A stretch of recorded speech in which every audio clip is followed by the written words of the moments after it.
ഈശോമിശിഹായ്ക്കും സ്തുതിയായിരിക്കട്ടെ. ഈശോയ്ക്കും മാതാവിനും ഒരായിരം നന്ദി. ഇന്ന് ഈ ദിവസം എനിക്ക് മാതാവിൻ്റെ ഈ സന്നിധിയിൽ മാതാവിൻ്റെ പ്രത്യക്ഷീകരണത്തിൻ്റെ ഒരു അനുഗ്രഹത്തിൻ്റെ സാക്ഷിയായി എനിക്കിവിടെ നിൽക്കാൻ കഴിഞ്ഞതിൽ ഞാൻ ഒരുപാട് നന്ദി പറയുന്നു. ഞാൻ ഈ കൃപാസനത്തിൽ ആദ്യമായി വരുന്നത് 2018 നവംബർ മാസമാണ്. എൻ്റെ പേര് ഗ്ലെൻ എഡ്വിൻ. ഞാൻ കൊച്ചിയിൽ നിന്നാണ് വരുന്നത്. കുമ്പളങ്ങിലാണ് എൻ്റെ വീട്. അപ്പോൾ ഞാനിവിടെ കൃപാസനത്തിൽ ആദ്യമായി വരുന്നത് 2018 നവംബർ മാസമാണ്. ഞാൻ വന്നത് എൻ്റെ ഫാമിലിയായിട്ടാണ്. ഞാൻ പപ്പ, അമ്മ, അനിയത്തി, പിന്നെ ഞാനുമായിട്ട് ബസ്സിനാണ് ഞങ്ങൾ വന്നത്. അപ്പോൾ ഞങ്ങൾ ഇതിനു മുമ്പേ കൃപാസനത്തിൽ പറ്റി കേൾക്കുകയും കൃപാസന പത്രം ഞങ്ങൾക്ക് വീട്ടിലൊക്കെ കിട്ടുകയുണ്ടായി.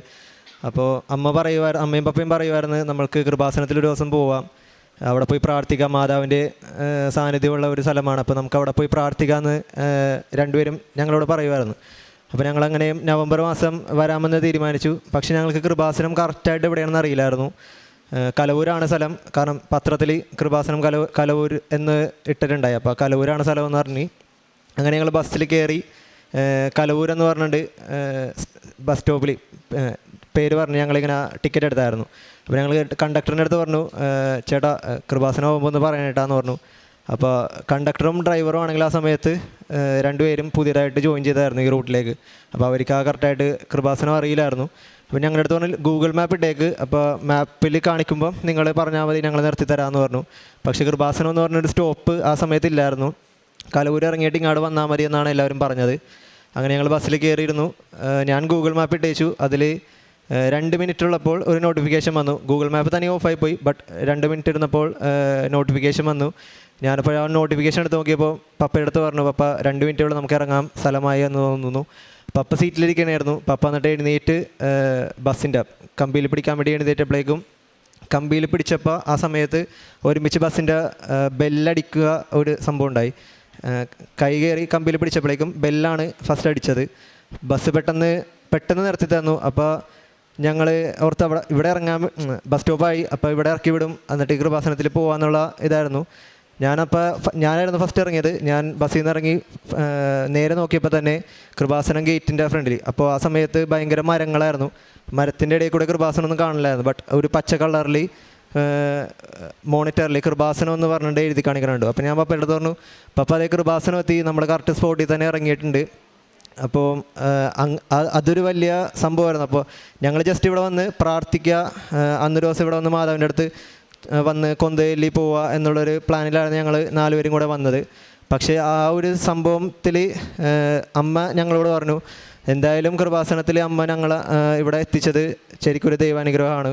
അപ്പോൾ നമുക്ക് എന്തായാലും ഇവിടെ വന്നിട്ട് ഒരു ഉടമ്പടി എടുത്ത് പ്രാർത്ഥിക്കാം. അപ്പോൾ ആ സമയത്ത് അമ്മക്കാണെങ്കിലും പപ്പക്ക് വർക്കിന് പോകണം. അപ്പോൾ അമ്മക്കാണെങ്കിൽ അസുഖമൊക്കെ ആയിരുന്നു. യൂട്രസിൽ മുഴയും പിന്നെ ബ്ലീഡിങ്ങും നടുവേനും അതെല്ലാം ഉള്ള ഒരു അമ്മയായിരുന്നു എൻ്റെ. അപ്പോൾ ഞാൻ അമ്മയുടെ അടുത്ത് പറഞ്ഞു, അമ്മ എടുക്കണ്ട, ഞാൻ എടുത്തേക്കാം. കാരണം ഞാൻ ആ സമയത്ത് +1 പഠിക്കുകയായിരുന്നു. അപ്പോൾ ഞാൻ അമ്മയുടെ അടുത്ത് പറഞ്ഞു, അമ്മ ഞാൻ എടുത്തേക്കാം, അമ്മ എടുക്കണ്ട, ഈ കാര്യങ്ങളൊക്കെ ഞാൻ ചെയ്തേക്കാം, ഉടമ്പടി പ്രകാരമുള്ള കാര്യങ്ങളൊക്കെ ഞാൻ ചെയ്തേക്കാം, ദിവസേന പള്ളിയിൽ പോയിക്കോളാം, കുടുംബ പ്രാർത്ഥന ജപമാലയൊക്കെ ചൊല്ലിക്കോളാം, ബൈബിൾ വായിച്ചോളാം, ഇങ്ങനെയൊക്കെ പറഞ്ഞ് ഞാനങ്ങനെ ഉടമ്പടി എടുത്തായിരുന്നു. അപ്പോൾ ഉടമ്പടി എടുത്ത് അതിൽ വെച്ച 6 നിയോഗങ്ങളും എനിക്ക് ആദ്യത്തെ പുതുക്കൽ, അതായത് 90 ദിവസം എന്ന് പറഞ്ഞത് 3 മാസത്തിനുള്ളിൽ തന്നെ ആദ്യത്തെ 6 നിയോഗങ്ങളും എനിക്ക് സാധിച്ചു തന്നായിരുന്നു. അതിൽ ഞാൻ ആദ്യം വെച്ചത് എൻ്റെ പപ്പയ്ക്ക് വേണ്ടിയായിരുന്നു. പപ്പയുടെ ജോലി തടസ്സം മാറുന്നതിനും. പപ്പ കൊച്ചിൻ ഷിപ്പ്യാർഡിൽ കോൺട്രാക്ട് ബേസിൽ വർക്ക് ചെയ്യണമായിരുന്നു. അപ്പം അവിടെ സ്ഥിരമായിട്ട് കോൺട്രാക്ട് ബേസിലായതുകൊണ്ട് സ്ഥിരമായിട്ടൊരു ജോലി ഇല്ലായിരുന്നു. ജോലി ഉള്ളപ്പോൾ വിളിക്കും. അപ്പോൾ ആ ഒരു സമയത്ത് ഞാൻ ഉടമ്പടിയിൽ വെച്ച് പ്രാർത്ഥിച്ചായിരുന്നു പപ്പയുടെ ജോലി തടസ്സം മാറണമെന്ന്. അപ്പോൾ അത് മാറിക്കിട്ടി. പപ്പയ്ക്ക് സ്ഥിരമായിരുന്നല്ല, ആഴ്ചയിൽ എല്ലാ ദിവസങ്ങളിലും വർക്കുള്ള രീതിയിലും ഓവർ ടൈമും കിട്ടി തുടങ്ങി. അതുപോലെ രണ്ടാമത് എൻ്റെ അമ്മയ്ക്ക് വേണ്ടിയായിരുന്നു വെച്ചത്. അമ്മക്ക് യൂട്രസിൽ മുഴയുണ്ടായിരുന്നു, ആ ബ്ലീഡിങ് ആയിരുന്നു. അപ്പോൾ അതെല്ലാം വെച്ച് പ്രാർത്ഥിച്ചതിൻ്റെ ഫലമായിട്ട് അമ്മയുടെ ആ ബ്ലീഡിങ് നിൽക്കുകയും യൂട്രസിൽ മുഴ ചുരുങ്ങുകയും ചെയ്തു. പിന്നെ അതുപോലെ 3-4 കാര്യങ്ങൾ എൻ്റെ അനിയത്തിയുടെയും കാര്യങ്ങളാണ് ഞാൻ വെച്ച് പ്രാർത്ഥിച്ചത് ഞങ്ങളുടെ പഠിത്തത്തിന് വേണ്ടി. അതെല്ലാം ഞങ്ങൾക്ക് സാധിച്ചു തന്നു. പിന്നെ അതുപോലെ 5ാമത് ഞങ്ങളിവിടെ വന്നത് ബസ്സിനായിരുന്നു ഞാൻ പറഞ്ഞല്ലോ. അപ്പം ഞങ്ങളിവിടെ നിന്നുകൊണ്ട് പറഞ്ഞായിരുന്നു, ഞങ്ങൾക്ക് 4 പേർക്കും കൂടെ ട്രാവൽ ചെയ്യാൻ പറ്റിയ ഒരു വണ്ടി ഞങ്ങൾക്കില്ലായിരുന്നു. വീട്ടിൽ പപ്പയ്ക്ക് 2 വീലർ ഉണ്ടായി. അപ്പോൾ ഞങ്ങൾ എവിടെയെങ്കിലും പോകുമ്പം ഞാനും അനിയത്തിയും അല്ലെങ്കിൽ ഞാനും അമ്മയും കൂടെ ബസ്സിന് പോവും, 2 പേരും 2 വീലറിന് പോവും. അപ്പോൾ അങ്ങനെയായിരുന്നു ഞങ്ങൾ നടന്നിട്ട് വെച്ചത്. അപ്പോൾ ഞങ്ങളിവിടെ വന്ന സമയത്ത് പപ്പ ഇങ്ങനെ പറഞ്ഞായിരുന്നു, നമുക്ക് മാതാവിനോട് പ്രാർത്ഥിക്കാം, നമുക്കിനി എന്തായാലും എല്ലാ മാസവും നമുക്ക് കൃപാസനത്തിൽ വരാം. അപ്പോൾ വന്ന സമയത്ത് നമുക്ക് ബസ്സിന് വരുന്നത് ഭയങ്കര ബുദ്ധിമുട്ടാണ്. ഭയങ്കര തിരക്കൊക്കെ ആയിരിക്കും. അപ്പോൾ ആ സമയത്ത് നമുക്കൊരു കാറിന് വേണ്ടി നമുക്ക് പ്രാർത്ഥിക്കാം. ഒരു സെക്കൻഡ് ഹാൻഡ് കാർ മതി, കാരണം പുതിയ കാർ എടുക്കാനുള്ള ഫിനാൻഷ്യൽ സ്റ്റേറ്റിൽ നമ്മളില്ല. അപ്പോൾ അതുകൊണ്ട് സെക്കൻഡ് ഹാൻഡ് കാർ നമുക്ക് എടുത്താൽ മതി എന്നുള്ളൊരു കാര്യം ഇവിടെ നിന്ന് പറഞ്ഞു. ഞാനപ്പോൾ അത് 5ാമത്തെ നിയോഗമായിട്ട് ഉടമ്പടിയിൽ വെച്ചിട്ടുണ്ടായി. ഞങ്ങൾ അടുത്ത മാസം വരാം എന്നുള്ളൊരു തീരുമാനത്തോടെയാണ് ഇവിടെ നിന്ന് ഞാൻ ഉടമ്പടി എടുത്ത് പോയത്. ഞാൻ ഉടമ്പടി എടുത്തത് നവംബർ 10-ാം തീയതി ആണെങ്കിൽ ഡിസംബർ 8-ാം തീയതി ഞങ്ങൾക്ക് ഒരു സെക്കൻഡ് ഹാൻഡ് കാറ്, അത് ഒരു എമൗണ്ട് വരുന്നത് ഒരു 1,30,000 അടുത്ത് വരുന്ന ഒരു എമൗണ്ടിൽ ഒരു സെക്കൻഡ് ഹാൻഡ് കാർ ഞങ്ങൾക്ക് കിട്ടി. സെന്നെസ്റ്റിലോ എന്ന് പറഞ്ഞിട്ട് അതൊരു പ്രത്യേകതരം കളറാണ്, ഒരു പർപ്പിൾ കളറ് വണ്ടിയാണ് ഞങ്ങൾക്ക് കിട്ടിയത്. അപ്പോൾ അവിടെയാണെങ്കിൽ അങ്ങനത്തെ കളറൊന്നും ഞാൻ ഇതുവരെ കണ്ടിട്ടില്ല. അപ്പോൾ ഞങ്ങൾക്കത് ഭയങ്കര ഒരു സംഭവമായിരുന്നു. കാരണം ആ ഒരു പ്രത്യേകതരിച്ച ഒരു കളറ് ആ ഒരു ചുരുങ്ങിയ വിലയിൽ ഞങ്ങൾക്ക് കിട്ടിയപ്പോൾ ഞങ്ങൾക്ക് 4 പേർക്ക് നല്ല സുഖമായിട്ട് ട്രാവൽ ചെയ്യാൻ പറ്റിയ ഒരു കാറ് ഞങ്ങൾക്ക് കിട്ടി. അതിനുശേഷം ഞാൻ 6ാമതായിട്ട് വെച്ചത് എൻ്റെ ആൻറ്റിയുടെ കല്യാണത്തിനെ പറ്റിയായിരുന്നു. അമ്മയുടെ ചേച്ചിയാണ് ആൻറ്റി. അപ്പം ആൻറ്റി വിവാഹം കഴിച്ചിട്ടുണ്ടായില്ലായിരുന്നു.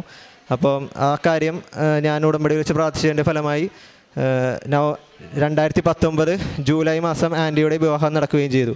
അപ്പം അങ്ങനെ ആ ഒരു ഉടമ്പടി ഞാൻ 2019 എടുത്ത ഉടമ്പടി ഞാൻ വീണ്ടും പുതുക്കി. അങ്ങനെ 3 പ്രാവശ്യം ഞാൻ ഉടമ്പടി പുതുക്കി. എങ്കിലും ഞാൻ ആ ഒരു 6 നിയോഗങ്ങൾ കഴിഞ്ഞിട്ട് ആദ്യത്തെ പുതുക്കൽ കഴിഞ്ഞപ്പോഴേക്കും എൻ്റെ ഉടമ്പടി ഒരു പയ്യെ ഒരു ന്യൂട്രൽ സ്പീഡിലേക്ക് പോകാൻ തുടങ്ങി. ഞാൻ പ്രാർത്ഥനയൊക്കെ ഡെയിലി ചെല്ലുന്നത് കുറവായി. പിന്നെ കുടുംബ പ്രാർത്ഥന ചെല്ലുമ്പോഴേക്കും ഞാൻ ചിലപ്പോഴൊക്കെ ഇന്ന് ചെല്ലണ്ട എന്നുള്ളൊരു മൈൻഡിലൊക്കെ ഞാൻ അവരോട് പറയും, ചിലപ്പോൾ TV വെച്ചുകൊണ്ടിരിക്കും. അങ്ങനെ ഉടമ്പടിയിൽ നിന്ന് പയ്യെ ഈ 3 പുതുക്കലിൻ്റെ ഇടയിൽ ഞാൻ പയ്യെ ഉടമ്പടിയിൽ നിന്ന് ഒഴിയാൻ തുടങ്ങി. അങ്ങനെ ഈ 3 പുതുക്കൽ കഴിഞ്ഞപ്പോഴേക്കും ഞാൻ പൂർണ്ണമായി ഉടമ്പടി ഉപേക്ഷിക്കുക ഒരു സംഭവം ഉണ്ടായിരുന്നു. അപ്പോൾ ഞാൻ ഉടമ്പടി ഉപേക്ഷിച്ചതിന് ശേഷം ഞാൻ +2 എക്സാമൊക്കെ എഴുതി. പക്ഷേ ഞാൻ വിചാരിച്ച അത്ര ഒന്നും മാർക്ക് കിട്ടിയില്ല. അപ്പോഴേക്കും എനിക്ക് സങ്കടമായി. +2 മാർക്ക് കിട്ടിയില്ല, ഭയങ്കര മാർക്കില്ലെങ്കിൽ ബാക്കി എല്ലാ ഫ്രണ്ട്സിനും നല്ല മാർക്കൊക്കെ ഉണ്ട്. അപ്പോൾ എനിക്ക് മാർക്ക് കുറവായിരുന്നു. ഞാനപ്പോൾ ഇങ്ങനെ സങ്കടപ്പെട്ട് ഞാൻ പറഞ്ഞു, എനിക്കിങ്ങനെ തന്നില്ല. ഞാൻ ഈശോനോട് എപ്പോഴും ഇങ്ങനെ ഇടയ്ക്കിടയ്ക്ക് വീടിൻ്റെ നടയുടെ മുമ്പിൽ വന്നിട്ട് നിന്ന് സംസാരിക്കുമായിരുന്നു. ഈശോ എനിക്കിങ്ങനെ തന്നില്ലല്ലോ, എനിക്ക് ഭയങ്കര വിഷമമായി, ഞാൻ ഉടമ്പടി തെറ്റിച്ചുകൊണ്ടായിരിക്കും എനിക്ക് തരാനെന്നൊക്കെ പറഞ്ഞ് ഞാനിങ്ങനെ കുറേ കാര്യങ്ങളിങ്ങനെ ഈശോയുടെ അടുത്ത് പറഞ്ഞായിരുന്നു. മാതാവിനോടൊക്കെ സോറി പറഞ്ഞു. എന്നിട്ട് ഞാൻ ഡിഗ്രിക്ക് അപ്ലൈ ചെയ്തു. ഡിഗ്രിക്ക് അപ്ലൈ ചെയ്തപ്പോഴേക്കും എനിക്ക് അലോട്ട്മെൻറ്റിലൊന്നും കിട്ടിയില്ല. കാരണം മാർക്ക് കുറവായതുകൊണ്ട് 1, 2, 3 അലോട്ട്മെൻ്റ് എല്ലാം വെറുതെ ഫ്രീ ആയിട്ട് എനിക്കൊന്നും എൻ്റെ പേര് അതിൽ പോലും വന്നില്ല. പിന്നെ അത് കഴിഞ്ഞ് സ്പോട്ട് അഡ്മിഷൻ സ്റ്റാർട്ട് ചെയ്തു. അപ്പോൾ ഞാൻ ഓട്ടോണമസ് കോളേജിൽ നോക്കാമെന്ന് വിചാരിച്ചു. ബട്ട് അതൊന്നും ശരിയായില്ല. അതിനുശേഷം കമ്മ്യൂണിറ്റിയും മാനേജ്മെൻറ്റ് കോട്ടയിലെ ആപ്ലിക്കേഷൻ കൊടുത്തു തുടങ്ങുന്നത് ഞാൻ കേട്ടു. അപ്പോൾ ഞങ്ങളുടെ വീടിൻ്റെ അടുത്ത് തന്നെ എടക്കൊച്ചിയിൽ തന്നെ ഒരു അക്വിനാസ് കോളേജ് എന്ന് പറഞ്ഞിട്ടൊരു കോളേജ് ഞങ്ങളുടെ വീടിൻ്റെ അടുത്ത് തന്നെയാണ്. ഒരു 2-3 കിലോമീറ്റർ എന്തോ ഉള്ളൂ. അപ്പോൾ അവിടെ പോയി പഠിക്കാമെന്നുള്ളൊരു കാര്യം പപ്പ പറഞ്ഞായിരുന്നു. അവിടെ പഠിച്ചാൽ മതി, നമുക്കവിടെ മാനേജ്മെൻറ്റിൻ്റെ കാര്യം നമുക്ക് നോക്കാമെന്ന് പറഞ്ഞിട്ട് അങ്ങനെ മാനേജ്മെൻറ്റിൻ്റെ കാര്യങ്ങളൊക്കെ നോക്കി മാനേജ്മെൻറ്റ് ഫോം ഫില്ല് ചെയ്ത് കൊടുത്തു. ബട്ട് എൻ്റെ പേര് മാനേജ്മെൻറ്റിൻ്റെ ആ ഒരു പേര് വിളിക്കുന്ന സമയത്ത് എൻ്റെ പേര് വിളിച്ചിട്ടുണ്ടായില്ല. അപ്പോൾ ഞങ്ങൾക്ക് സങ്കടമായി. ഞങ്ങൾ വീട്ടിൽ വന്ന് പ്രാർത്ഥിച്ച് ആ സമയത്താണെങ്കിൽ ഞാൻ ഉടമ്പടിയിലായിരുന്നു. പക്ഷേ എൻ്റെ പപ്പ ഇവിടെ വന്നിട്ട് ഉടമ്പടി എടുത്തു. പപ്പയും അമ്മയും ഇവിടെ വന്നിട്ട് ഉടമ്പടി എടുത്തു. അതിൽ പപ്പ എൻ്റെ കാര്യമൊക്കെ വെച്ച് പ്രാർത്ഥിക്കുന്നുണ്ടായി. ആ സമയത്ത് എനിക്ക് പെട്ടെന്ന് പപ്പ പറഞ്ഞു, നമുക്ക് മാനേജ്മെൻറ്റിൽ എന്തായാലും വിളിച്ചില്ല, അപ്പോൾ നമുക്ക് കോളേജിൽ പോയി അന്വേഷിക്കാം എന്താ വിളിക്കാത്ത റീസൺ എന്ന്. അപ്പോൾ അവിടെ പോയി അന്വേഷിച്ചപ്പോൾ 10 പേരുടെ ലിസ്റ്റാണ് മാനേജ്മെൻറ്റിൽ എടുക്കുന്നത്. 10 പേരിൽ 9 പേരെ മാത്രം വിളിച്ചിട്ടുണ്ട്, ഒരാളെ വിളിച്ചിട്ടില്ല. അപ്പോൾ ആ ഒരു വേക്കൻസിയിൽ ഒരു കൊച്ചിനെ നോക്കിക്കൊണ്ടിരിക്കുക. അപ്പോൾ ആ കൊച്ച് വന്നില്ലെങ്കിൽ നിങ്ങളെ സെലക്ട് ചെയ്യാമെന്ന് അങ്ങനെ കോളേജിലെ മാനേജർ പറഞ്ഞായിരുന്നു. അപ്പോൾ മാനേജർ ആ സമയത്ത് അവിടെ ചെന്നിട്ട് 10 പേരിൽ ഒരാളാരാണ് വരാത്തത്, അതാരാണെന്ന് അറിയാൻ വേണ്ടി പോയി നോക്കിയപ്പോഴേക്കും മാനേജർ കണ്ടത് ഗ്ലെൻ എഡ്വിൻ എന്ന പേരായിരുന്നു. അപ്പോൾ അത് എൻ്റെ പേരായിരുന്നു. അത് പപ്പേനോടും അമ്മേനോടും പറഞ്ഞില്ല. മാനേജർ അച്ഛൻ തന്നെ ഇങ്ങനെ വന്നിട്ട് പറഞ്ഞു, ഗ്ലെൻ എന്ന് പറഞ്ഞിട്ടൊരു കൊച്ച് ഇങ്ങനെ വന്നിട്ടില്ല, അപ്പോൾ ആ കൊച്ചിൻ്റെ വേക്കൻസിയിൽ കയറ്റാമെന്ന് പറഞ്ഞു. അപ്പോൾ എൻ്റെ ഡോക്യുമെൻറ്റ്സൊക്കെ കൊടുത്തപ്പോഴേക്കും അതേ പേര് അവിടുത്തെ ആപ്ലിക്കേഷൻ ഫോമിൽ മാനേജർ അച്ഛൻ കണ്ടായിരുന്നു. അപ്പോൾ അങ്ങനെ ആ ഒരു അഡ്മിഷൻ എനിക്ക് അക്വിനാസ് കോളേജിൽ മാനേജ്മെൻറ്റ് കോട്ടയിൽ കിട്ടി. ശേഷം കോളേജ് പോയിക്കൊണ്ടിരിക്കുന്ന സമയത്തായിരുന്നു കൊറോണ വന്നത്. പിന്നെ അത് കഴിഞ്ഞ് ഞാൻ ഒന്നാമത്തെ നല്ലോണം പഠിക്കുമായിരുന്നു. ബട്ട് ഞാൻ ആവറേജ് ലെവലിലുള്ള പഠിത്തം മാത്രമേ എൻ്റെ നിന്ന് ഞാൻ പ്രൊവൈഡ് ചെയ്തിട്ടുള്ളൂ. അപ്പം ഞാൻ ഒന്നാമത്തെ ആവറേജ് ആയതിൽ കൊറോണ കൂടെ വന്നപ്പോഴേക്കും ഓൺലൈൻ ക്ലാസ് എല്ലാവർക്കും അറിയാലോ, എല്ലാവരും വെറുതെ ഓണാക്കി വെച്ചിട്ടിരിക്കുക. അതുപോലെ ഞാനും ഓണാക്കി വെച്ചിരിക്കും. ചിലപ്പോൾ കിടന്നുറങ്ങും, ചിലപ്പോൾ വാട്സാപ്പിൽ പോയി ഫ്രണ്ട്സിനോടൊക്കെ ചാറ്റ് ചെയ്യും. അതും ഇതൊക്കെ പറഞ്ഞ് അങ്ങനെ പഠിത്തത്തിൽ ഞാൻ ഭയങ്കരമായിട്ട് ഉഴപ്പി. പ്രാർത്ഥനയില്ല, പഠിത്തമില്ല. അങ്ങനെ ആയിരിക്കെ ഞാൻ NCCയിലുണ്ടായിരുന്നു. NCCയിൽ കോളേജിൽ വെച്ച് ഞാൻ ജോയിൻ ചെയ്തിട്ടുണ്ടായി. അപ്പോൾ സെക്കൻഡ് ഇയർ ആയപ്പോഴേക്കും ഞാൻ NCCയുടെ RDC ക്യാമ്പ് ഡൽഹിയിൽ ക്യാമ്പ് ഉണ്ടായിരുന്നു, റിപ്പബ്ലിക് ഡേ ക്യാമ്പ്. അപ്പോൾ അതിനുള്ള സെലക്ഷൻ ക്യാമ്പിൽ ഓൾമോസ്റ്റ് 5 ക്യാമ്പ്സ് ഞാൻ അറ്റൻഡ് ചെയ്തായിരുന്നു. ലാസ്റ്റ് ഒരു ക്യാമ്പും കൂടെ ഉണ്ടായി. 6th ക്യാമ്പ് അറ്റൻഡ് ചെയ്ത് കഴിഞ്ഞാൽ നമുക്ക് ഡയറക്റ്റ് ഡൽഹിയിലേക്ക് പോകുമായിരുന്നു. ബട്ട് ഞാൻ 5th ക്യാമ്പ് അറ്റൻഡ് ചെയ്ത് 6th ക്യാമ്പിലേക്കുള്ള സെലക്ഷൻ ക്യാമ്പിൽ ഞാൻ വെച്ച് ഔട്ടായി പോയി. ഞാൻ എന്നിട്ട് കോഴിക്കോട് വെച്ചായിരുന്നു, കോഴിക്കോട് മൈതാൻ ഗ്രൗണ്ടിൽ വെച്ചായിരുന്നു ഞാൻ. എന്നിട്ട് അവിടെ നിന്ന് തിരിച്ചു വന്നിട്ട് ഞാൻ വീട്ടിൽ ഓൾമോസ്റ്റ് ഒരു 1 വീക്കോളം നല്ല ഡിപ്രഷൻ എന്ന് പറഞ്ഞാൽ ഒടുക്കത്തെ ഡിപ്രഷനായിരുന്നു. ഭയങ്കരമായിട്ടും സങ്കടം അടിച്ച് അങ്ങനെ ഇരിക്കുകയായിരുന്നു. അപ്പോൾ ഞാൻ അമ്മേൻ്റെ അടുത്ത് പറഞ്ഞു, അമ്മ എനിക്കൊന്നും ശരിയാവുന്നില്ല, ഇപ്പോൾ എല്ലാ കാര്യങ്ങളും അവിടെ പോയി സെലക്ഷൻ ഒന്നും കിട്ടിയില്ല, അപ്പോൾ എനിക്കൊന്നും ശരിയാവുന്നില്ല എന്നൊക്കെ ഞാൻ അമ്മേൻ്റെ അടുത്ത് പറഞ്ഞു. അമ്മ പറഞ്ഞ് പ്രാർത്ഥിക്ക്. അമ്മ പറയുമ്പോൾ ഞാൻ പ്രാർത്ഥിക്കും, അല്ലാണ്ട് എൻ്റേതായിട്ടുള്ള പേഴ്സണൽ പ്രയോസോ അല്ലെങ്കിൽ ഞാൻ എൻ്റേതായിട്ട് ഞാൻ ഈശോനോടും മാതാവിനോടൊന്നും കാര്യങ്ങളൊന്നും പറയാറില്ലായിരുന്നു. അങ്ങനെ ഇരിക്കെ ഡിഗ്രിയുടെ ആ ടൈമൊക്കെ കഴിഞ്ഞു. ഡിഗ്രി പാസ്സായി. ഞാൻ ലാസ്റ്റ് സെമ്മായപ്പോഴേക്കും ഞാൻ പ്രാർത്ഥിക്കാൻ തുടങ്ങി മാതാവിനോട്. വീണ്ടും ഞാൻ ഉടമ്പടി എടുത്ത് പ്രാർത്ഥിക്കാം എന്നുള്ളൊരു തീരുമാനം എടുത്തിട്ട് ഞാൻ പ്രാർത്ഥിക്കാൻ തുടങ്ങി. അങ്ങനെ പ്രാർത്ഥിച്ചതിൻ്റെ ഫലമായി എനിക്ക് ഡിഗ്രിയിൽ നല്ലൊരു മാർക്ക് ഞാൻ പ്രതീക്ഷിച്ചില്ല. കാരണം ഞാനൊരു ആവറേജ് ലെവലിൽ പഠിച്ചിട്ടിരുന്ന ഞാൻ കൂടെ ഓൺലൈൻ ക്ലാസ് ആയപ്പോഴേക്കും എൻ്റെ പഠിത്തം എല്ലാം പോയി. ആ കൂട്ടത്തിൽ ഞാൻ RDC പോയ സമയത്ത് എനിക്കൊരു സെം എന്ന് വെച്ചാൽ ഒരു എക്സാം എഴുതാൻ പറ്റിയില്ലായിരുന്നു. അപ്പോൾ ആ സമയത്ത് ഞാൻ ക്യാമ്പിൽ നിന്ന് ഔട്ടായി തിരിച്ചു വന്നപ്പോഴേക്കും ഞാൻ കോളേജിൽ അന്വേഷിച്ചപ്പോൾ എക്സാം നമുക്ക് സപ്ലി ആയിട്ട് എഴുതാൻ പറ്റുള്ളൂ, വേറെ നമുക്കൊരു തരത്തിലും എഴുതാൻ പറ്റില്ല എന്ന് പറഞ്ഞു. ഞാനപ്പോൾ എനിക്ക് ഭയങ്കര സങ്കടമായി. ഞാൻ സപ്ലി ആയിട്ട് എഴുതുമ്പോഴേക്കും എനിക്കൊരു ഇയർ ബാക്കായി പോകണം. 4th സെം ആയതുകൊണ്ട് അടുത്ത കൊല്ലം മഞ്ഞ പിള്ളേരുടെ കൂടെ എനിക്ക് എഴുതാൻ പറ്റുള്ളൂ. അപ്പോൾ എനിക്കൊരു 1 ഇയർ ബാക്കായി പോകും. അപ്പോൾ എനിക്കത് ഭയങ്കര സങ്കടമായിരുന്നു. ഞാൻ ആ സമയത്ത് പ്രാർത്ഥിക്കാൻ തുടങ്ങിയ സമയത്ത് ഞാൻ മെയിനായിട്ടും മാതാവിൻ്റെ അടുത്ത് പ്രാർത്ഥിച്ചത്, ഞാൻ ഉടമ്പടി എടുക്കാം, അന്ന് എനിക്കൊരു കണ്ടീഷനുണ്ട്, എനിക്ക് 4th സെം എഴുതാൻ പറ്റണം. അതെങ്ങനെയാണെന്ന് അറിയില്ല. ഞാൻ മഹാത്മാഗാന്ധി യൂണിവേഴ്സിറ്റിയിലാണ് പഠിച്ചത്. അപ്പോൾ അവിടെ പഠിച്ചതിൽ അവിടെ ഒരു തരത്തിലും സ്പെഷ്യൽ എക്സാംസോ ഒന്നും റിക്വസ്റ്റ് പ്രകാരം നടത്താറില്ല. ബട്ട് ഞാൻ എൻ്റെ കോളേജിൽ ഇങ്ങനെ റിക്വസ്റ്റ് കൊടുത്തു, എനിക്ക് എക്സാം എഴുതണം. ആകെ 3 എക്സാം മാത്രം എഴുതിയാൽ മതി 4th സെമ്മിൽ. 2 എക്സാം ഞാൻ എഴുതിയിട്ടുണ്ടായിരുന്നു. അങ്ങനെ 3 എക്സാമിന് വേണ്ടി ഞാൻ റിക്വസ്റ്റ് കൊടുത്തു. ഞാൻ NCCയുടെ ബറ്റാലിയനിൽ വെച്ചിട്ട് ഞാൻ റിക്വസ്റ്റ് കൊടുത്തു. എല്ലാവരും കൂടെ റെക്കമെൻഡേഷൻ എല്ലാം ചെയ്തതിൻ്റെ ഫലമായിട്ട് MG യൂണിവേഴ്സിറ്റി ഒരു സ്പെഷ്യൽ എക്സാം ഇതുവരെ അങ്ങനെ ഒരു കൊച്ചിനും നടത്തിയിട്ടില്ല എന്നാണ് ഞാൻ കേട്ടത്. അങ്ങനെ 2021 ഒരു സ്പെഷ്യൽ എക്സാം എനിക്ക് വേണ്ടി മാത്രം 4th സെമ്മിൽ 3 എക്സാമിന് വേണ്ടി മാത്രം കോളേജിൽ ഞാൻ മാത്രം, വേറെ ആർക്കും ഇല്ല കോളേജിൽ ഞാൻ മാത്രം, ക്ലാസ്സിൽ ഞാനും ഒരു ട്യൂട്ടർ മാത്രം. ഞങ്ങൾ രണ്ടുപേരും ഇരിക്കെ എനിക്കൊരു സ്പെഷ്യൽ എക്സാം എന്നുള്ള രീതിയിൽ MG യൂണിവേഴ്സിറ്റി ഒരു എക്സാം തന്ന് ഞാനങ്ങനെ 4th സെം എഴുതി. എൻ്റെ റിസൾട്ടൊക്കെ വന്നു, ഡിഗ്രി പാസ്സായപ്പോഴേക്കും ഞാൻ ഒരു തീരുമാനം എടുത്തു. എന്തായാലും ഞാൻ മാനേജ്മെൻറ്റിലാണ് കയറിയത്. അപ്പോൾ കുറേ ഫണ്ട് പൊട്ടിയിട്ടുണ്ട്. അപ്പോൾ ഞാൻ ഫാമിലിയുടെ അടുത്ത് പറഞ്ഞു, പപ്പ ഞാൻ എന്തായാലും ഇനി വർക്കിന് പോകാം, ഞാൻ ഹെൽപ്പ് ചെയ്യാൻ വേണ്ടി നിൽക്കാം പപ്പേനെ. എന്തായാലും പപ്പ ഒറ്റക്കാണ് വർക്ക് ചെയ്യുന്നത്. അപ്പോൾ ഞാൻ പപ്പേനെ ഹെൽപ്പ് ചെയ്യാൻ വേണ്ടി ചെയ്യാമെന്ന് പറഞ്ഞിട്ട് ഞാൻ വർക്കിന് നോക്കി. ഞാൻ BCom മാർക്കറ്റിംഗ് പഠിച്ചുകൊണ്ട് എനിക്കൊരു അക്കൗണ്ട്സ് പഠിക്കാൻ ഭയങ്കര ഇഷ്ടമായിരുന്നു. അക്കൗണ്ട്സിൽ ഭയങ്കര താല്പര്യമായിരുന്നു. ഞാനപ്പോൾ അക്കൗണ്ട്സിൻ്റെ ഒരു 6 മന്ത്സിൻ്റെ ട്രെയിനിങ്ങിന് കയറി. അത് പഠിച്ച് കഴിഞ്ഞിറങ്ങിയപ്പോൾ തന്നെ എറണാകുളത്ത് തന്നെ അക്കൗണ്ടൻ്റായിട്ട് ഒരു സർജിക്കൽ ഫേമിൽ ജോലി കിട്ടി.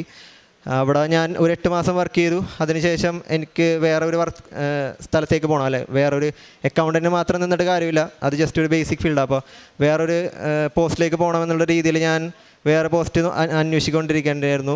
അതിൻ്റെ ഇടയിൽ എനിക്ക് AGM എന്ന പോസ്റ്റ്, അസിസ്റ്റൻറ്റ് ജനറൽ മാനേജർ എന്ന പോസ്റ്റിൽ ഞാനൊരു കൺസ്ട്രക്ഷൻ കമ്പനിയിൽ ഫിനാൻസ് ഡിപ്പാർട്ട്മെൻറ്റിൽ കയറിയായിരുന്നു. ബട്ട് അതൊരു സ്റ്റാർട്ടപ്പ് കമ്പനിയായിരുന്നു, സ്റ്റാർട്ട് ചെയ്ത് വരുന്നതായിരുന്നു. അതൊരു പാർട്ട്ണർഷിപ്പ് കമ്പനി ആയതുകൊണ്ട് ഒരു പാർട്ട്ണർ അതിൽ നിന്ന് ഭയങ്കരമായിട്ടും മാറിയിരിക്കണമായിരുന്നു. അപ്പോൾ എന്നെ എടുത്ത സാറാണെങ്കിൽ എൻ്റെ അടുത്ത് പറഞ്ഞു, ഗ്ലെൻ, ഇങ്ങനെ ഒരു കാര്യമുണ്ട്, നമ്മളുടെ പാർട്ട്ണർ ഒഴിഞ്ഞു മാറുകയാണ്. അപ്പോൾ നമുക്ക് കമ്പനി മുന്നോട്ട് കൊണ്ടുപോകാൻ ഉള്ള ഒരു പ്രാപ്തിയില്ല. ഒരു പാർട്ട്ണർ പുറത്തും ഒരു പാർട്ട്ണർ നാട്ടിലുമാണ്. അപ്പോൾ നാട്ടിലുള്ള പാർട്ട്ണർ ഇങ്ങനെ മാറിയിരിക്കുമ്പോൾ നാട്ടിലുള്ള കാര്യങ്ങളൊന്നും നടക്കുന്നില്ല. അപ്പോൾ നമുക്ക് വേറൊരു പ്ലാൻ എന്തെങ്കിലും നോക്കാം. നമുക്കൊന്നെങ്കിൽ ഇത് കമ്പനി ഷിഫ്റ്റ് ചെയ്യാം, കൊല്ലത്തേക്ക് ഷിഫ്റ്റ് ചെയ്യാം, അല്ലെങ്കിൽ നമുക്ക് ഇത് നിർത്തി വെക്കാമെന്നുള്ളൊരു പ്ലാൻ വന്നു. അപ്പോൾ എന്നെ സംബന്ധിച്ചിട്ടാണെങ്കിൽ ഞാനൊരു നല്ല അക്കൗണ്ടൻറ്റ് നല്ലൊരു പോസ്റ്റായിരുന്നു.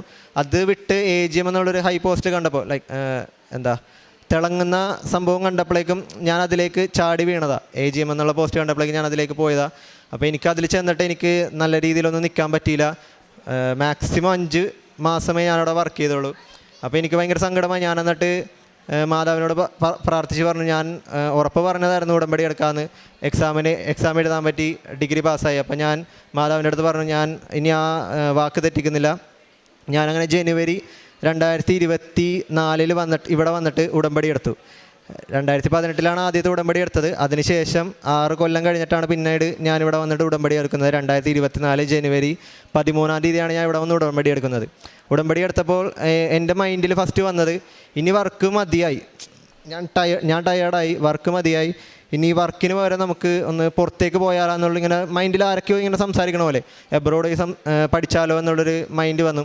അതുവരെ എബ്രോഡ് പോകണം, എല്ലാവരും പോകുന്നുണ്ട്, അപ്പോൾ ഞാനും പോയാലോ എന്നുള്ള ആലോചനയിലായിരുന്നു.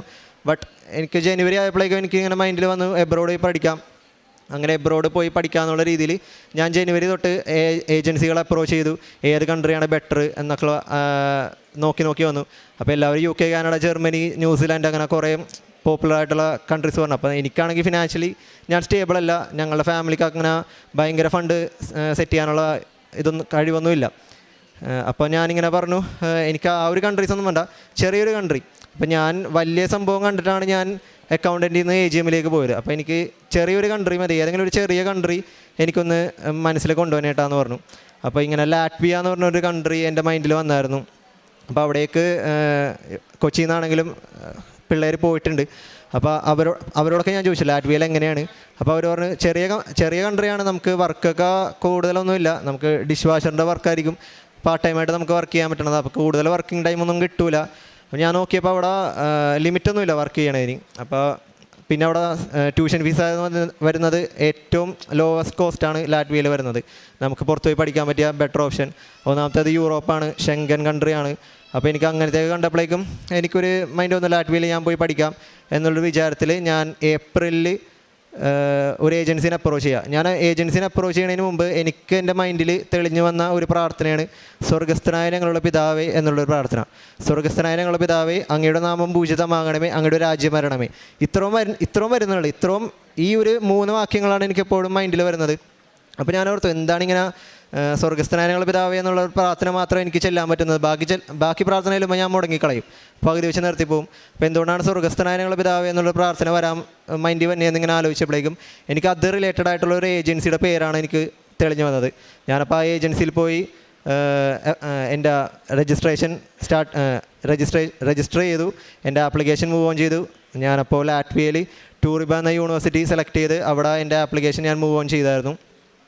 അപ്പോൾ ഞാൻ ഈ ആപ്ലിക്കേഷൻ മൂവ് ഓൺ ചെയ്തതിന് മുമ്പ് ഇങ്ങനെ എക്സ്പെൻസൊക്കെ ചോദിച്ചപ്പോഴേക്കും നമുക്ക് നാട്ടിൽ കുറച്ച് സർവീസ് ചാർജ് വരുന്നുണ്ട്. കാരണം ലാറ്റ്വിയ ഒരു ഡെവലപ്പിംഗ് കൺട്രി ആയതുകൊണ്ട് അവിടെ ഏജൻസി ഡയറക്റ്റ് റിക്രൂട്ട്മെൻറ്റ് അങ്ങനെ ചെയ്യുന്നില്ല, അവർ സർവീസ് ചാർജ് എടുത്തതിന് ശേഷമാണ് റിക്രൂട്ട്മെൻറ്റ് ചെയ്യുന്നത്. അപ്പോൾ അങ്ങനെയൊക്കെ പറഞ്ഞു. അപ്പോൾ സർവീസ് ചാർജ് എടുക്കുന്നതിന് പപ്പയുടെ കയ്യിൽ നിന്ന് ഫണ്ട് വാങ്ങണ്ട എന്നുള്ളൊരു വിചാരത്തിൽ ഞാൻ ഫെബ്രുവരി മാസം വർക്ക് അന്വേഷിച്ച് തുടങ്ങി. മെയ് 2 ഞാൻ വർക്കിന് കയറി എടപ്പള്ളിയിൽ ഒരു ടെക്സ്റ്റൈൽ ഷോപ്പിൽ. അതും അക്കൗണ്ടൻ്റ് എന്നുള്ള രീതിയിൽ ഏതെങ്കിലും ഒരു വർക്ക് കിട്ടിക്കോട്ടെ എന്നുള്ള രീതിയിൽ ഞാൻ നോക്കിയതാണ്. ബട്ട് അതവിടെ അക്കൗണ്ടൻ്റ് എന്നുള്ള രീതിയിൽ ഞാൻ ടെക്സ്റ്റൈൽ ഷോപ്പിൽ വർക്ക് ചെയ്യാൻ വേണ്ടി മെയ് 2 കയറി. അങ്ങനെ മെയ് മാസം ഒരു കുഴപ്പമില്ലായിരുന്നു. ആദ്യത്തെ മാസമൊക്കെ ഞാൻ ഫ്രീ ആയിരുന്നു, എനിക്ക് വലിയ സ്ട്രെസ്സൊന്നും ഉണ്ടായില്ല. ബട്ട് പോകെ 1 മാസം ആയില്ല, അവിടെ ഭയങ്കര പ്രശ്നങ്ങളായി. കാരണം അത് ഒരു 8 മാസമായിട്ടുള്ളൂ ആ ടെക്സ്റ്റൈൽ ഷോപ്പ് സ്റ്റാർട്ട് ചെയ്തിട്ട്. അപ്പോൾ അവിടെ വാങ്ങിച്ചു വെച്ചേക്കുന്ന തുണികളാണെങ്കിലും ഭയങ്കര വില കൂടിയുള്ള പുറത്തു നിന്നൊക്കെ വാങ്ങിച്ചതാണ്. അപ്പോൾ അവർക്ക് ഭയങ്കര ഡെറ്റും ഭയങ്കരമായിട്ടുള്ള കടങ്ങളൊക്കെ ഉണ്ടായി. അപ്പോൾ ആ സമയത്ത് പുറത്തുനിന്നുള്ള ആൾക്കാർ വരെ ടെക്സ്റ്റൈൽ ഷോപ്പിൽ വന്ന് ഭയങ്കര പ്രശ്നങ്ങളായി, ഞങ്ങൾക്ക് തരാനുള്ള പൈസ തന്നെ എന്നുള്ള പ്രശ്നങ്ങളായപ്പോഴേക്കും ഓണർ പയ്യെ മാറി നിൽക്കാൻ തുടങ്ങി. പുള്ളിക്കാരത്തി നാട്ടിലേക്ക് പോകാൻ തുടങ്ങി. ഇവിടെയുള്ള മാമല്ല, പുള്ളിക്കാരത്തി നാട്ടിലേക്ക് പോകാൻ തുടങ്ങി. പിന്നെ ഓഫീസിലാണെങ്കിലും പോയിരിക്കാൻ തുടങ്ങി. അങ്ങനെ ലാസ്റ്റ് ആ ഒരു വർക്കിൽ നിന്ന് ഞാൻ ഇറങ്ങാനുള്ള രീതിയിൽ ഞാൻ അവരോട് പറഞ്ഞു, ഞാൻ വർക്ക് നിർത്തിയാണ്. നോട്ടീസ് പീരീഡ് 1 മന്ത് പറഞ്ഞിട്ടുണ്ടായി. ഞാനപ്പോൾ ജൂണിലാണ് ഞാൻ പറയുന്നത്, ഞാൻ വർക്കിൽ നിന്ന് ഇറങ്ങിയാണ്, എനിക്ക് മതിയായിട്ട് സ്ട്രെസ്സാണ്, എനിക്കിതൊന്നും പറ്റില്ല എന്ന് പറഞ്ഞു. അങ്ങനെ ഞാൻ 1 മന്ത് നോട്ടീസ് പീരീഡ് കൊടുത്തു. പക്ഷേ അവർ ഒരു കണക്കിനും അത് സമ്മതിക്കുന്നില്ലായിരുന്നു. ഞാൻ എന്നിട്ട് ജൂണിൽ 12 വർക്ക് നിർത്തി ഇറങ്ങി. ഇറങ്ങിയതിൻ്റെ പിറ്റേ ദിവസം ഞാനിവിടെ വന്നിട്ട് ഉടമ്പടി എടുത്തു. 2ാമത് ഞാൻ ഉടമ്പടി എടുത്ത് ജൂൺ 13 ഞാനിവിടെ വന്നിട്ട് ഉടമ്പടി എടുത്തായിരുന്നു. അപ്പോൾ ആ സമയത്ത് ഞാൻ ഉടമ്പടി എടുത്തപ്പോൾ അവർ പറഞ്ഞത്, നിനക്കെതിരെ കേസ് വരും, ഇപ്പം ഇറങ്ങിപ്പോയാൽ നിനക്കെതിരെ കേസ് വരുമെന്ന് പറഞ്ഞായിരുന്നു. ഞാനതൊന്നും മൈൻഡ് ചെയ്തില്ല. ബട്ട് ഉടമ്പടി എടുത്ത് കഴിഞ്ഞപ്പോഴേക്കും എനിക്ക് മൈൻഡിൽ വന്നു, കേസ് എന്തായാലും നീ നേരിടണം, എന്തോ ഒരു പ്രതിസന്ധി വരുന്നുണ്ട്, അത് നീ നേരിടണമെന്ന് പറഞ്ഞു. അങ്ങനെ 13 ഉടമ്പടി എടുത്ത് അതിൻ്റെ പിറ്റേ ചൊവ്വാഴ്ച 16 ഞാൻ ഉടമ്പടി പ്രാർത്ഥന കൂടുന്ന സമയത്ത് എനിക്ക് പോലീസ് സ്റ്റേഷനിൽ നിന്ന് കോൾ വന്നു. ഇങ്ങനെ ഒരു കമ്പനിയിൽ നിന്ന് ഇറങ്ങിപ്പോയിട്ടുണ്ട്, അപ്പോൾ അവരോട് പറയാണ്ട് അക്കൗണ്ട്സ് ഒന്നും കംപ്ലീറ്റ് ചെയ്യാണ്ടാണ് നീ ഇറങ്ങിപ്പോയത്, ഒരു കേസ് ഫയൽ ചെയ്തിട്ടുണ്ട്, അപ്പോൾ നീ അത് ബുധനാഴ്ച തന്നെ വന്നിട്ട് പോലീസ് സ്റ്റേഷനിൽ ഹാജരാവണമെന്ന് പറഞ്ഞു. അങ്ങനെ ഞാൻ ബുധനാഴ്ച പപ്പേനെയും മമ്മീനായിട്ട് പോയി. ഞങ്ങൾ വീട്ടിൽ നിന്ന് ഇറങ്ങുന്നതിന് മുമ്പ് ഞാൻ പ്രത്യക്ഷീകരണ പ്രാർത്ഥന ചൊല്ലിയിട്ടുണ്ടായിരുന്നു. തിരികത്തിച്ച് പ്രത്യക്ഷീകരണ പ്രാർത്ഥനയിൽ മാതാവിൻ്റെ ലോക്കറ്റും കൊന്തയും ഉടമ്പടി തൈലവും തലയിലിട്ടിട്ടാണ് ഞാൻ പോയത്. അപ്പോൾ അവിടെ ചെന്ന് പോലീസിൻ്റെ അടുത്ത് എല്ലാ കാര്യങ്ങളും സംസാരിച്ച്, അപ്പോൾ അവർ പറഞ്ഞു നീ ഇറങ്ങിയത് വരെയുള്ള കാര്യങ്ങളെല്ലാം ചെയ്ത് തീർക്കാൻ പറഞ്ഞു. അങ്ങനെ ഞാനതെല്ലാം ചെയ്ത് തീർത്തു. കമ്പനിയിൽ നിന്ന് ഇറങ്ങി പോലീസ് സ്റ്റേഷനിൽ വന്നപ്പോഴേക്കും പോലീസുകാർ അവരോട് പറഞ്ഞു ഇനി ഇത് കോംപ്രമൈസ് ആക്കി വിട്ടാൽ മതി, വേറെ കേസിലേക്കൊന്നും പോകണ്ട. അങ്ങനെ അത്ഭുതകരമായിട്ട് ആ ഒരു കേസിൽ നിന്ന് എനിക്ക് വിടുതൽ വന്നു. കാരണം പോലീസുകാർ പറഞ്ഞു ഇങ്ങനത്തെ ഒരു സംഭവമൊന്നുമില്ല, ആരെയും നിർബന്ധിച്ച് വർക്കിപ്പിക്കുന്ന ഒരു രീതിയൊന്നും നമ്മുടെ കേരളത്തിലില്ല, അപ്പോൾ അതുകൊണ്ട് ഇത് കോംപ്രമൈസ് ഉള്ള രീതിയിൽ നിർത്തിപ്പോകാൻ വേണ്ടി പറഞ്ഞു. അങ്ങനെ ആ കേസ് മാതാവിൻ്റെ ഈശോൻ്റെയും അനുഗ്രഹത്തോടെ എനിക്ക് ആ കേസ് ക്ലോസ്ഡായി വന്നു. അതിനുശേഷം ഞാൻ എൻ്റെ അബ്രോഡ് സ്റ്റഡി, ഞാൻ വർക്കെല്ലാം നിർത്തി, ഇനി വർക്കിന് പോകാനുള്ള രീതിയിൽ ഞാൻ നിർത്തിയെല്ലാം. എന്നിട്ട് അബ്രോഡ് സ്റ്റഡീസിനുള്ള ഫുൾ ഫോക്കസ് ചെയ്തു. ഞാൻ ഏപ്രിലിൽ കൊടുത്ത പ്രോസസ്സ് ആപ്ലിക്കേഷൻ എല്ലാം മൂവ് ഓൺ ചെയ്തിട്ട് യൂണിവേഴ്സിറ്റിയിൽ നിന്ന് ഇൻ്റർവ്യൂ അറ്റൻഡ് ചെയ്തു. ഓഫർ ലെറ്റർ വന്നിരിക്കുകയായിരുന്നു. എന്നിട്ട് ഞാൻ ബാങ്ക് ലോണിൽ അപേക്ഷിച്ചപ്പോഴേക്കും എനിക്ക് 2 മാസത്തെ ഡിലേ. 2 മാസം എന്ന് പറഞ്ഞാൽ അത് ഭയങ്കര ഒരു ഷോക്കായിരുന്നു. ഞാൻ ഒരു മാസം ബാങ്കിൽ കംപ്ലീറ്റ്ലി എല്ലാ ആഴ്ചയെന്ന് വെച്ചാൽ ആഴ്ചയിൽ 2 ദിവസമൊക്കെ ബാങ്കിൽ നടക്കുമായിരുന്നു. ലോൺ ശരിയാവും അവർ പറഞ്ഞ് ഡോക്യുമെൻറ്റ്സൊക്കെ കൊടുത്ത്. ബട്ട് ഒരു മാസം അവർ ലാഗ് അടുപ്പിച്ചു, ഒന്നും ശരിയാവുന്നില്ല. എന്നിട്ട് ലാസ്റ്റ് അവർ പറഞ്ഞു ലാറ്റ്വിയയിലേക്ക് നിങ്ങൾക്ക് ലോൺ അപ്ലൈ ചെയ്യാൻ പറ്റുന്നില്ല, പ്രോസസ്സിങ് ടീം നോക്കിയപ്പോൾ അവിടെ പറ്റുന്നില്ല എന്ന് പറഞ്ഞാൽ. ഞാനപ്പോൾ ഉടമ്പടിയിൽ ഉറച്ച് വിശ്വസിച്ച് ഞാൻ പിന്നെ ഈ ജൂണിലെടുത്ത ഉടമ്പടിയിൽ ഞാൻ ഈ കാര്യം കൂടെ ഏൽപ്പിച്ച് വെച്ചിട്ടുണ്ടായി, എൻ്റെ ലാറ്റ്വിയയിലേക്ക് പോകാനുള്ള കാര്യം. ഞാനപ്പോൾ അത് ജൂൺ മാസം അവസാനമായപ്പോഴേക്കും എൻ്റെ ട്യൂഷൻ ഫീസ് ഞാൻ അടച്ചു. അപ്പോൾ അടച്ചു കഴിഞ്ഞപ്പോഴേക്കും അവർ പറഞ്ഞു പ്രോസസ്സിങ് ഒരു 3 മാസത്തോളം ദീർഘമുള്ള പ്രോസസ്സാണ് ലാറ്റ്വിയയിലേക്ക്. വിസയൊക്ക റിജക്ഷൻ എന്താ പറയുക 60-40 ആ ഒരു പെർസെൻറ്റേജാണ് നിൽക്കുന്നത്. റിജക്ഷൻ കിട്ടും, എന്തായാലും പ്രോസസ്സ് മൂവ് ഓൺ ചെയ്യുകയെന്ന് പറഞ്ഞു. അങ്ങനെ പ്രോസസ്സ് ചെയ്തു. എൻ്റെ അടുത്ത് 3 മാസം പറഞ്ഞ പ്രോസസ്സ് എനിക്ക് 1.5 മാസം കൊണ്ട് മാതാവ് നടത്തി തന്നു. 1.5 മാസം എന്ന് വെച്ചാൽ ട്യൂഷൻ ഫീസ് അടച്ചതിന് ശേഷം പ്രോസസ്സിങ് ഡോക്യുമെൻറ്റ്സ് എല്ലാം ഒരു ഡിലേ വരും. അതെന്തായാലും അവിടെ പോയി വെരിഫൈ ചെയ്യണം, എംബസിയിൽ പോയി വെരിഫൈ ചെയ്യണം, ഇതെല്ലാം കഴിഞ്ഞ് 3 മാസം ആവുമെന്ന് പറഞ്ഞു. ബട്ട് എനിക്ക് 1.5 മാസത്തിനുള്ളിൽ തന്നെ മാതാവ് എനിക്ക് ആ ഒരു കാര്യം സാധിച്ചു തന്നു. അതിനുശേഷം ജൂലൈ 9-ാം തീയതി ഞാൻ വിസക്ക് വെക്കുമായിരുന്നു. അപ്പോൾ ഞാൻ 8-ാം തീയതി ഇവിടെ വന്നിട്ട് അച്ഛനെ കാണാമെന്നുള്ള രീതിയിൽ വന്നു. ബട്ട് എനിക്ക് അച്ഛനെ കാണാൻ പറ്റിയില്ല. ഞാനപ്പം അവിടെ വന്നിട്ട് അച്ഛൻ്റെ ബ്ലെസ്സിങ് വാങ്ങിച്ചിട്ടാണ് ഞാൻ പോയത്. പാസ്പോർട്ട് ഞാൻ അച്ഛനെ കൊണ്ട് ബ്ലെസ് ചെയ്യിപ്പിച്ചു, എൻ്റെ തലയിൽ കുരിശ് വരച്ചു. അങ്ങനെ 8-ാം തീയതി വന്നു. 9-ാം തീയതി വന്നിട്ട് 9-ാം തീയതി ഞാൻ പോയി വിസക്ക് വെച്ചു. വിസക്ക് വെച്ചപ്പോൾ അവർ പറഞ്ഞു 15 to 20 ഡേയ്സാണ് പ്രോസസ്സിങ് പീരീഡ് വിസ കിട്ടാൻ. അതിനുള്ളിൽ പ്രാർത്ഥിക്കുക, കാരണം ലാറ്റ്വിയ ആയതുകൊണ്ട് ഉറപ്പ് വരുന്നില്ല. ഫസ്റ്റ് തന്നെ ഞാൻ ആ ലാറ്റ്വിയയിലേക്ക് വെച്ചത്, വേറെ ഒരു പിള്ളേരും വെച്ചിട്ടുണ്ടായില്ല. അപ്പോൾ ഞാൻ വെച്ചപ്പോഴേക്കും അവർ പറഞ്ഞിട്ട് 15 to 20 ഡേയ്സിനുള്ളിൽ മെസ്സേജ് വന്നാൽ ഓക്കെയാണ്, വിസ അപ്രൂവ്ഡ് ആണെന്ന് പറഞ്ഞു. അപ്പോൾ ആ സമയത്ത് ഞങ്ങൾ വീട്ടിൽ വെച്ചിട്ട് ഒരു തീരുമാനമെടുത്തു. ഞാനും പപ്പയും കൂടെ വേളാങ്കണ്ണി പോയി മാതാവിൻ്റെ സന്നിധിയിൽ പോയി പ്രാർത്ഥിക്കാമെന്നുള്ളൊരു തീരുമാനമെടുത്തു. അങ്ങനെ 22-ാം തീയതി ഞങ്ങൾ വേളാങ്കണ്ണി പോവുകയാണ്. ടിക്കറ്റ് എടുക്കുന്ന സമയത്ത് ഞങ്ങൾ ഒരാഴ്ച മുമ്പ് ടിക്കറ്റ് എടുത്തായിരുന്നു. ടിക്കറ്റ് എടുക്കുന്ന സമയത്ത് എനിക്കിങ്ങനെ പ്രോസസ്സിങ്ങിൻ്റെ വിസക്ക് വെച്ചതിന് ശേഷം എനിക്ക് 23-24 എന്നുള്ള ഡേറ്റ് മൈൻഡിൽ വരുമായിരുന്നു. 23-24. അപ്പോൾ ഞാനിങ്ങനെ വെച്ച് പ്രാർത്ഥിക്കും 23-24 എന്തായിരിക്കും, ചിലപ്പോൾ ഞാൻ വിസക്ക് വെക്കണമായിരിക്കും. പക്ഷേ എനിക്ക് വിസക്ക് വെക്കാൻ പറ്റിയില്ല. ജൂൺ 23-24 വിസക്ക് വെക്കാൻ പറ്റിയില്ല. ജൂലൈ 9-നാണ് വെച്ചത്. അപ്പോൾ ഞാൻ വേളാങ്കണ്ണി പോകാൻ ഡേറ്റ് എടുത്തത് 22-ാം തീയതി ടിക്കറ്റ് എടുത്തു. അപ്പോൾ ചിലപ്പോൾ മാതാവിൻ്റെ സന്നിധിയിൽ 23-24 തീയതി അവിടെ ഉണ്ടാവും എന്നുള്ള വിചാരത്തിൽ ഞാൻ അങ്ങനെ ഇരുന്നു. പക്ഷേ അതുമായിരുന്നില്ല. 23-ാം തീയതി ഞങ്ങൾ വേളാങ്കണ്ണിയിലെത്തി. അപ്പോൾ ഞാൻ ഓർത്ത് മാതാവിൻ്റെ സന്നിധിയിൽ 23-ാം തീയതി എത്താൻ ആ ഒരു ഡേറ്റ് ആയിരിക്കും കാണിച്ചു തന്നെയെന്ന് വിചാരിച്ചു. അപ്പോൾ എൻ്റെ അടുത്ത് ഏജൻസിയിൽ നിന്ന് ഇങ്ങനെ കോൺടാക്ട് ചെയ്തിട്ട് പറഞ്ഞു ഗ്ലെന്നിൻ്റെ വിസയുടെ മെസ്സേജ് വന്നോന്ന് ചോദിച്ചു. എൻ്റെ കൂടെ വെച്ച വേറൊരു കുട്ടിക്ക് വന്നെന്ന് പറഞ്ഞു. അപ്പോൾ ഞാൻ പറഞ്ഞു എനിക്ക് വന്നിട്ടില്ല, എന്തായിരിക്കും എനിക്ക് വരാത്തതെന്ന് ഓർത്തുകൊണ്ട് ഞാൻ സങ്കടപ്പെട്ട് പ്രാർത്ഥിച്ചു. അപ്പോൾ ഞാൻ അവിടെ എന്തായാലും മാതാവുണ്ടല്ലോ, അപ്പോൾ ഞാൻ മാതാവിൻ്റെ അടുത്ത് കരഞ്ഞു പോയി പ്രാർത്ഥിച്ച് കുറേ കാര്യങ്ങളിങ്ങനെ പറഞ്ഞു. എന്നിട്ട് അവിടെ ആ ഒരു മണ്ണിൽ നിരങ്ങിയൊക്കെ ചെയ്തു. കുറേ ജപമാല ചൊല്ലി. അവിടെ വേളാങ്കണ്ണിയിലുള്ള സമയത്ത് ഞാൻ കുറേ ജപമാല ചൊല്ലി മാതാവിൻ്റെ അടുത്ത് പ്രാർത്ഥിച്ചു. മാതാവിൻ്റെ അടുത്ത് പറഞ്ഞു ഞാൻ തിരിച്ചു വന്നിട്ട് കൃപാസനത്തിലായിരിക്കും ഞാൻ ഫസ്റ്റ് വരുന്നത്, എനിക്ക് വിസ വന്നില്ലെങ്കിൽ ഞാൻ ചോദിക്കാൻ വേണ്ടി വരോട്ടാന്ന് ഞാൻ പറഞ്ഞു. എനിക്ക് 24-ാം തീയതി ഞാൻ രാവിലെ കുർബാന കൂടി ഞങ്ങൾ റൂമിൽ വന്നിട്ട് ഫുഡ് കഴിക്കാൻ വേണ്ടി പോയ സമയത്ത് എനിക്ക് നോട്ടിഫിക്കേഷൻ വന്നു. ഞാൻ വൈബ്രേഷനിൽ ഇട്ടേക്കണമായിരുന്നു. എനിക്ക് പേടിയാണ്, ഏത് നോട്ടിഫിക്കേഷൻ വന്നാലും ഞാൻ എടുത്ത് നോക്കുമായിരുന്നു. അപ്പോൾ എനിക്ക് പെട്ടെന്നൊരു നോട്ടിഫിക്കേഷൻ വന്നു. അപ്പോൾ ഞാൻ ഫുഡ് കഴിച്ചുകൊണ്ടിരിക്കണമായിരുന്നു. ആ സമയത്താണ് എനിക്ക് നോട്ടിഫിക്കേഷൻ വന്നത്. നോട്ടിഫിക്കേഷൻ വന്നിട്ട് എനിക്ക് ചോറ് ഇറങ്ങാനോ വിഴുങ്ങാനോ പറ്റുന്നില്ല. ലൈക്ക് തൊണ്ടയിൽ തന്നെ നിൽക്കുകയായിരുന്നു. കരച്ചിലും എന്നെ എന്താ ചെയ്യേണ്ടതെന്ന് അറിയില്ല. ഞാൻ പപ്പ എടുത്ത് പറഞ്ഞു, പപ്പ ഇങ്ങനെ മെസ്സേജ് വന്നു, visa processed visa is been dispatched എന്ന് പറഞ്ഞിട്ട് ഒരു മെസ്സേജ് എനിക്ക് വന്നു. അങ്ങനെ ഞാൻ മാതാവിൻ്റെ സന്നിധിയിൽ വെച്ച്, വെള്ളാങ്കണ്ണിയിലാണെങ്കിലും മാതാവിൻ്റെ സന്നിധിയിൽ വെച്ചിട്ട് എനിക്ക് ആ ഒരു മെസ്സേജ് വന്നപ്പോഴേക്കും എനിക്ക് ഭയങ്കര ഇതായിരുന്നു, ഭയങ്കര ഒരു എഫക്റ്റായിരുന്നു. എനിക്ക് കൈയൊക്കെ വിറക്കുന്നു എല്ലാ സംഭവവും. അപ്പോൾ ഞാൻ മാതാവിൻ്റെ അടുത്ത് പറഞ്ഞു, മാതാവേ, ഞാൻ ഉറപ്പായിട്ടും കൃപാസനത്തിൽ വന്നിത് സാക്ഷ്യപ്പെടുത്തും, എന്നെ ഒരു സാക്ഷിയാക്കണമേ, എനിക്ക് 2018 കാര്യങ്ങളെല്ലാം ഇവിടെ നിന്ന് പറയാനുള്ള എനിക്കൊരു സാക്ഷിയാക്കണമേ എന്നുള്ളൊരു കാര്യം ഞാൻ മാതാവിൻ്റെ അടുത്ത് പറഞ്ഞു. അങ്ങനെ ഞങ്ങൾ വീട്ടിൽ വന്നു. വിസ വന്നു എന്ന് പറഞ്ഞ മെസ്സേജ് കഴിഞ്ഞ് 2 ദിവസത്തിന് ശേഷം എനിക്ക് എൻ്റെ കയ്യിൽ എൻ്റെ വിസ അടിച്ച പാസ്പോർട്ട് എൻ്റെ കയ്യിൽ, എൻ്റെ വീട്ടിൽ തന്നെ അവർ കൊറിയർ കൊണ്ട് തന്നു. അവർ പറഞ്ഞ് നമ്മൾ കൊറിയർ ഓഫീസിൽ പോയി വാങ്ങണമെന്ന് പറഞ്ഞു. ബട്ട് എനിക്ക് വീട്ടിലാണ് എൻ്റെ പാസ്പോർട്ട് അടിച്ച് വന്നത്. അങ്ങനെ ആ ഒരു വലിയൊരു അനുഗ്രഹം, ഞാൻ ആഗ്രഹിച്ച സ്ഥലം, ഞാൻ ആഗ്രഹിച്ച course MBA masters in business administration, അത് ഇൻ്റർനാഷണൽ ബിസിനസ് എന്നുള്ള ഒരു കോഴ്സാണ് ഞാൻ എടുത്തേക്കുന്നത്. ആഗ്രഹിച്ച കോഴ്സിൽ തന്നെ മാതാവ് എനിക്ക് ആ ഒരു വലിയ അനുഗ്രഹം തന്നു. അതുപോലെ ഞാനിപ്പം പ്രേക്ഷിത പ്രവർത്തനമായിട്ട് ഞാൻ ആദ്യം എടുത്തപ്പോൾ ഞാനൊന്നും അങ്ങനെ ചെയ്യുന്നില്ലായിരുന്നു. പത്രം വാങ്ങി കൊടുക്കുമെങ്കിലും എനിക്ക് ഭയങ്കര നാണമായിരുന്നു. ഇത് ആൾക്കാർ വാങ്ങിച്ചത് എന്ത് പറയും, നമ്മൾ ബാക്കി ഹിന്ദുസിനും ബാക്കി റിലീജിയനുള്ള ആൾക്കാർക്ക് കൊടുക്കുമ്പോൾ അവരൊക്കെ എന്ത് പറയുമോ എന്നുള്ളൊരു ഷൈയോടെയാണ് ഞാൻ പോയത്. ഞാൻ ഒരിടക്ക് മാസ്ക് ഒക്കെ വെച്ച് പോയിട്ടുണ്ട് പത്രം കൊടുക്കാൻ വേണ്ടി.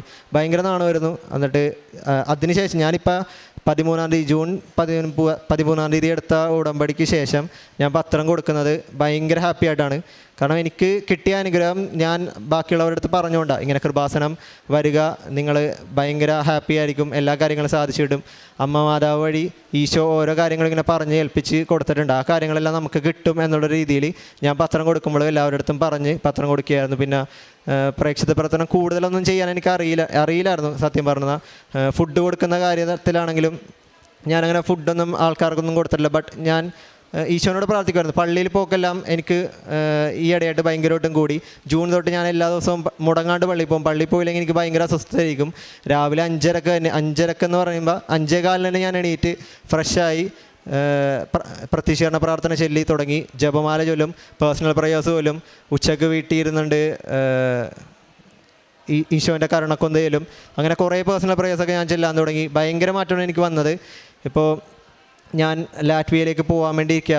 അപ്പോൾ ഇവിടെ നിന്ന് പോയാലും ഞാൻ ലാറ്റ്വിയ ചെന്നാലും ഞാൻ അവിടെ എനിക്ക് പറ്റാവുന്ന രീതിയിൽ ഞാൻ ഈശോയെ പറ്റി പറയും, മാതാവിനെ പറ്റി പറയും, വചനപ്രഘോഷണം നടത്തുകയും ചെയ്യും. ഉറപ്പായിട്ട് ഞാൻ വചനപ്രഘോഷണം നടത്തും. കാരണം ഞാനിപ്പോൾ തന്നെ തുടങ്ങിയിട്ടുണ്ട്. ഞാൻ വാട്സാപ്പിലൊക്കെ സ്റ്റാറ്റസ് ഇടാൻ വേണ്ടി തുടങ്ങിയിട്ടുണ്ട് ഓരോ ബൈബിൾ റീഡിങ്ങും. അപ്പം ഞാനിപ്പോൾ ഓരോ ബൈബിൾ റീഡിങ് എടുക്കുമ്പോഴും അന്ന് എന്താണ് എന്നോട് ഈശോ ചെയ്യാൻ വേണ്ടി പറയുന്നത് എന്നുള്ള രീതിയിലാണ് പറയുന്നത്. അപ്പോൾ ആ കാര്യങ്ങളെല്ലാം ഞാൻ സ്റ്റാറ്റസ് ആക്കിയും ഫ്രണ്ട്സിനൊക്കെ ഷെയർ ചെയ്ത് കൊടുക്കാറുണ്ട്. ഞാനിപ്പോൾ ഉടമ്പടി പ്രാർത്ഥന എല്ലാ ചൊവ്വാഴ്ചയിലും മുടക്കം കൂടാറുണ്ട്. ഇപ്പോൾ ഇത്രയും വലിയ അനുഗ്രഹം ഞാനിവിടെ നിന്ന് മാതാവിൻ്റെ മുൻപിൽ, ഇത്രയും വലിയ ആൾക്കാരുടെ മുൻപിൽ മാതാവിനെ വലിയൊരു സാക്ഷിയായി തീർത്തതിന് എൻ്റെ മാതാവിനും ഈശോപ്പയ്ക്കും ഞാൻ ഭയങ്കരമായിട്ടും ഹാപ്പിയായിട്ട് ഞാൻ നന്ദി പറയുന്നു. നിൻ്റെ പ്രയത്നം കർത്താവിൽ അർപ്പിക്കുക, നിൻ്റെ പദ്ധതികൾ ഫലമണിയും. ഗ്ലെൻ എഡ്വിൻ നമ്മളോട് പങ്കുവച്ചത് ജീവിതത്തിൽ ലഭിച്ച നന്മകളെക്കുറിച്ചാണ്. ആദ്യം ഇവിടെ അമ്മ മാതാവിൻ്റെ അരികിൽ കൃപാസനത്തിൽ വരുവാൻ വേണ്ടി സ്ഥലമറിയാതെ വാഹനത്തിൽ കയറി യാത്ര ചെയ്യുമ്പോൾ കൃത്യതയോടുകൂടി കൃപാസനത്തിൻ്റെ മുൻപിൽ തന്നെ അന്നിവിടെ സ്റ്റോപ്പുകളില്ലാതിരുന്നിട്ട് കൂടി മകനെയും കുടുംബത്തെയും ഇവിടെ എത്തിച്ച പരിശുദ്ധമ്മയുടെ പരിപാലന, വഴിതെളിക്കുന്ന അമ്മയുടെ പ്രത്യേകമായ സ്നേഹത്തെയും കരുതലിനെയും മകൻ സാക്ഷ്യപ്പെടുത്തുന്നു. വെറുതെ വന്ന് പ്രാർത്ഥിച്ചു പോകുവാൻ ഇവിടെ എത്തിയവർ ഉടമ്പടി എടുക്കുകയും മകൻ വെച്ച 6 നിയോഗങ്ങളും ഉടമ്പടി പ്രാർത്ഥനയിൽ അനുഗ്രഹമായി മാറിയതിനെയും മകൻ സാക്ഷ്യപ്പെടുത്തുന്നുണ്ട്.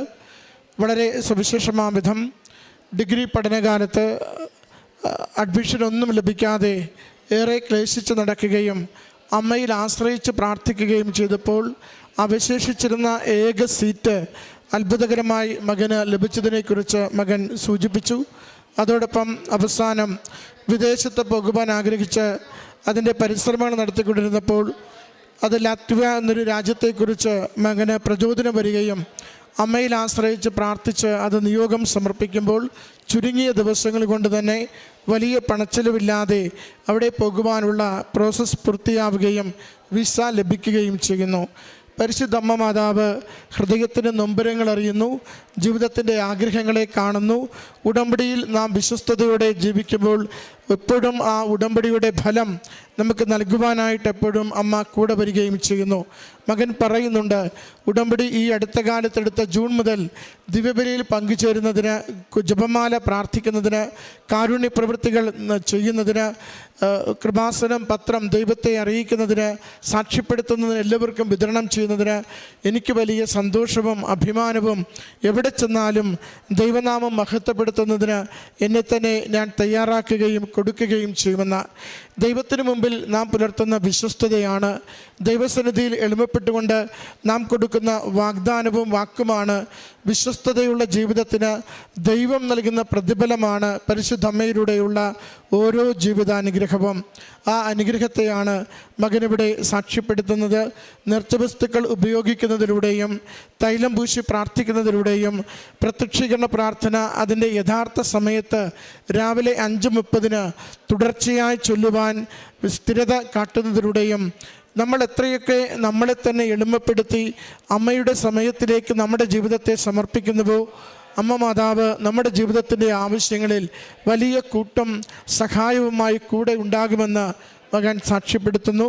മകൻ ലഭിച്ച ഈ എല്ലാ അനുഗ്രഹങ്ങൾക്കും ദൈവപിതാവിൻ്റെ നാമത്തെ മഹത്വപ്പെടുത്തി ഈശോയ്ക്കും അമ്മ മാതാവിനും നന്ദി പറഞ്ഞുകൊണ്ട് കരഘോഷത്തോടെ നമുക്ക് സമർപ്പിക്കാം. അത്യപൂർവ ദൈവാനുഭവങ്ങൾ ഇനി നിങ്ങൾക്കും സ്വന്തം. ഈ യൂട്യൂബ് ചാനൽ ഇതുവരെ സബ്സ്ക്രൈബ് ചെയ്തിട്ടില്ലെങ്കിൽ ഇപ്പോൾ തന്നെ സബ്സ്ക്രൈബ് ചെയ്യുക. ഈ വീഡിയോ ഇപ്പോൾ തന്നെ നിങ്ങളുടെ സുഹൃത്തുക്കൾക്ക് ഷെയർ ചെയ്തുകൊണ്ട് കർത്താവിൻ്റെ പ്രേക്ഷിതരാകുക.